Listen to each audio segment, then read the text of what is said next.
വിശുദ്ധ കാസ ദൈവം അപ്പവും കാസയിൽ രക്തവും എടുത്തുകൊണ്ട് തൻ്റെ ജീവന്റെ വിലയായ രക്തം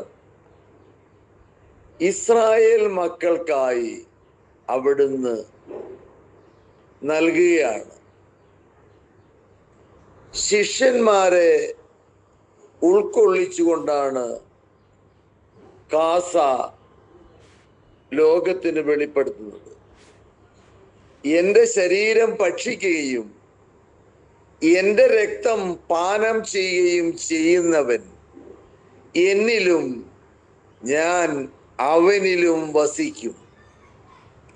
അവസാന നാളിൽ ഞാൻ അവനെ ഉയർപ്പിക്കും.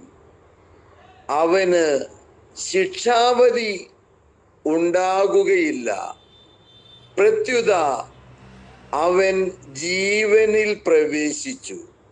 Praise the Lord. ശരീരം അത് ദിവ്യ ഔഷധമാണ്. എന്തുകൊണ്ടാണ് യേശുവിൻ്റെ ശരീരം ദിവ്യ ഔഷധം എന്ന് പറയുന്നത്? മുഴുവൻ വചനമാണ്. യേശുവിൻ്റെ ശരീരം മുഴുവനും കത്തി ജ്വലിക്കുന്ന വചനങ്ങളാണ്. യേശുവിൻ്റെ ശരീരത്തിന്റെ ഒരു പാടുപോലും വചനമില്ലാത്തതില്ല. കാൽപ്പാടുകൾ പോലും വചനമാണ്. യേശുവിൻ്റെ തിരുരക്തമാകട്ടെ ദൈവത്തിൻ്റെ ആത്മാവിൻ്റെ ഭോജനമാണ്. ഈ രണ്ട് രക്തവും ശരീരവും നമ്മുടെ ആത്മാവിനെ പരിശോധിച്ചാൽ നമുക്ക് കാണാം. അത് യേശുവിനെ അടിയേറ്റ സ്ഥലം, യേശുവിനെ അടിച്ച സ്ഥലത്ത് അവിടുത്തെ കല്ലുകളിൽ ഇപ്പോഴും ആ കല്ലുകൾ പൊട്ടിച്ചാൽ രക്തത്തിന്റെ പാടുകൾ കാണാം. ഇസ്രായേൽ പോയുള്ളവർക്ക് യേശു ചമ്മട്ടിയടിയേറ്റ സ്ഥലത്ത് രക്തത്തിന്റെ കല്ലുകളുണ്ട്. ആ കല്ലുകളിൽ എവിടെ തൊട്ടാലും ചുവപ്പായിരിക്കും രക്തത്തിന്റെ പാടുകൾ. എന്തുകൊണ്ടാണ്? മനുഷ്യരാശിയുടെ രക്ഷയ്ക്കു വേണ്ടിയാണ് ജീവന്റെ വചനമായ യേശു യാഗമാകുവാൻ ശിക്ഷയേറ്റത്. മനുഷ്യന്റെ പാപങ്ങൾക്ക് വേണ്ടി ശുദ്ധീകരിച്ച നിർമ്മലമായ ആ ശരീരത്തിൽ ചാട്ടവാറുകൾ പായുമ്പോഴും കുന്തം കൊണ്ട് കുത്തുമ്പോഴും രക്തം തന്നെ സാക്ഷ്യപ്പെടുത്തി. യേശുവിന്റെ സാക്ഷ്യം അത്ര സത്യമായിരുന്നു. രക്തം കൊണ്ട് സാക്ഷ്യപ്പെടുത്തിയ യേശു, ആത്മാവ് കൊണ്ട് സാക്ഷ്യപ്പെടുത്തിയ യേശു, ശരീരം കൊണ്ട് സാക്ഷ്യപ്പെടുത്തിയ യേശുവാണ് ദൈവപുത്രൻ. ഈ ദൈവപുത്രന്റെ ശരീര രക്തങ്ങളാണ് നമ്മൾ സ്വീകരിക്കുന്നെങ്കിൽ അത് ദൈവാത്മാവിനാൽ പൂരിതമായിട്ട് വേണം നമ്മൾ സ്വീകരിക്കാൻ. നമ്മളിൽ ഒരു പാപക്കറ പോലും അരുത്. പാപമുണ്ടെങ്കിൽ നിങ്ങൾ പശ്ചാത്തപിച്ചതിന് ശേഷം പാപമോചനം എടുക്കാതെ പോകരുത്. യേശുനാഥൻ പറയുന്നുണ്ട്, നിന്റെ സഹോദരനോട് നിനക്കെന്തെങ്കിലും വിദ്വേഷമോ പിണക്കമോ ഉണ്ടെങ്കിൽ എന്റെ ബലിപീഠത്തിൽ നിന്റെ കാഴ്ചവസ്തു വെച്ച് നീ അവനുമായി പോയി രമ്യപ്പെട്ടതിന് ശേഷം വന്ന് എനിക്ക് ബലിയർപ്പിക്കുക. ഞാൻ ആഗ്രഹിക്കുന്നത് ബലിയല്ല, കരുണയാണ്. അപ്പൊ നമ്മൾ കരുണയുള്ള മനുഷ്യന്മാർക്ക് പാപമുണ്ടാകുകയില്ല. കരുണയില്ലാത്ത മനുഷ്യൻ ഭക്ഷിക്കുകയും പാനം ചെയ്യുകയും ചെയ്യുമ്പോൾ അവന്റെ മനസാക്ഷി അവനെ കുറ്റപ്പെടുത്തും. അവന്റെ ഹൃദയം വേദനിക്കും. അവൻ രോഗിയായി തീരും. മൂന്ന് കാര്യവും വളരെ സത്യമാണ്.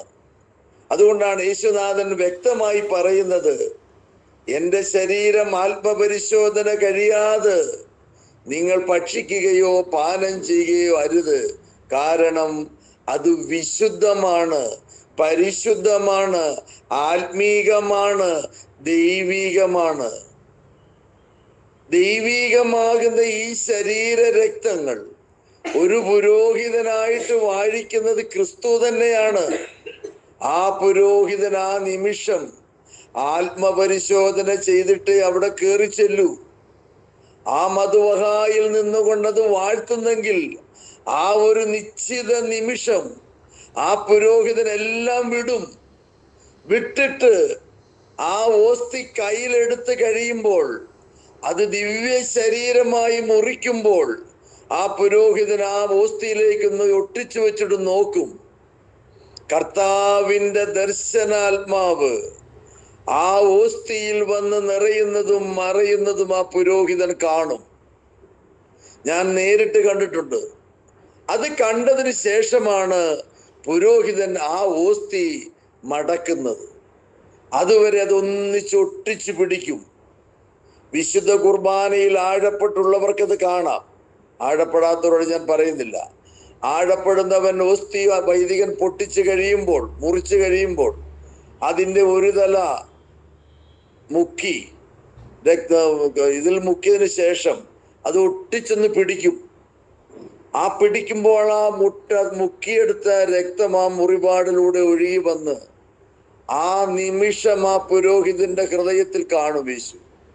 കാരണം അവിടുന്ന് പറഞ്ഞത് എൻ്റെ ശരീരം എന്നാണ്, അതിനെ എൻ്റെ രക്തം എന്നാണ് ആ രണ്ടു വാഴ്ചപ്പോൾ യേശു പറയുന്നത്. അതുകൊണ്ടാണ് എൻ്റെ ശരീരം ഭക്ഷിക്കുകയും എൻ്റെ രക്തം പാനം ചെയ്യുകയും ചെയ്യുന്നവൻ എന്നിലും ഞാൻ അവനിലും വസിക്കും. വിശുദ്ധ കുർബാന എന്ന് പറയുന്നത് നിങ്ങൾ വെറും ഒരു കുർബാനയായിട്ട് കാണരുത്. അത് പരിശുദ്ധ ദൈവത്തിൻ്റെ ശരീരമാണ്. പരിശുദ്ധാത്മാവ് വസിച്ച ആലയത്തിൻ്റെതാണ്. വചനം ഘോഷിച്ച ശരീരമാണ്. അവിടെ നിറയുന്നത് ദൈവമാണ്. ദൈവത്തിൻ്റെ തേജസ്സാണ്, ദൈവശക്തിയാണ്, ദൈവാത്മാവിൻ്റെ പ്രവർത്തനമാണത് മുഴുവനും. അതുകൊണ്ട് നാം സ്വീകരിക്കുന്നതുമായി അച്ചാരം ക്രിസ്തുവാണ്, ക്രിസ്തുവിൻ്റെതാണ്, ദൈവമാണ്, ദൈവത്വമാണ്. Praise the Lord. ഒരമ്മ 1 വയസ്സ് വരെ വളർത്തിയൊരു കുട്ടി, 1 വയസ്സ് വരെ അവനെ ഓമനിച്ച് ഉമ്മ വച്ച് മുലപ്പാലൂട്ടി താരാട്ടി ഉറക്കി സ്നേഹിച്ച് നിർമ്മലമാക്കി തൻ്റെ മാറോട് ചേർത്ത് പിടിക്കുന്നു. ആ കുട്ടിക്ക് അവൻ്റെ ഓടി വീഴുമ്പോൾ ആ കുട്ടിയുടെ ഒരു കാലൊടിഞ്ഞിരിക്കട്ടെ, ആ അമ്മയുടെ ഹൃദയ നൊമ്പരം എത്ര വലുതായിരിക്കും. ഹൃദയം പൊട്ടി നുറുങ്ങും, അമ്മ കരയും, ഏതമ്മയും കരയും. അതുപോലെയായിരുന്നു സ്വന്തം പുത്രനെ മറ്റുള്ളവർ പീഡിപ്പിക്കുമ്പോൾ മാതാവിൻ്റെ ഹൃദയം എത്രമാത്രം വേദനിച്ചിരിക്കുന്നു എന്ന് നിങ്ങൾ തിരിച്ചറിഞ്ഞാൽ, ആ പുത്രനു വേണ്ടി വേദനിച്ച അമ്മയുടെ വേദന ഒരു ഹൃദയത്തിന്മേൽ തട്ടിയാൽ, ഒരു മനസാക്ഷിയെ തട്ടിയാൽ, ഒരു മനുഷ്യനെ തട്ടിയാൽ, അവൻ പിന്നീട് ഒരിക്കലും പാപം ചെയ്യുകയില്ല.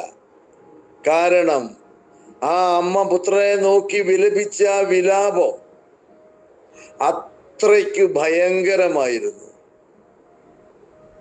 വേദനയുടെയും യാതനയുടെയും ത്യാഗത്തിൻ്റെയും സ്ത്രീത്വമായിരുന്നു പരിശുദ്ധ മാതാവ്. ഇന്നത്തെ സ്ത്രീ അല്ലത്, നിർമ്മലമായ മാതാവായിരുന്നു. നന്മ മാത്രം വർഷിച്ച മാതാവ്, നന്മയോട് മാത്രം തൻ്റെ പുത്രനെ കണ്ട മാതാവ്.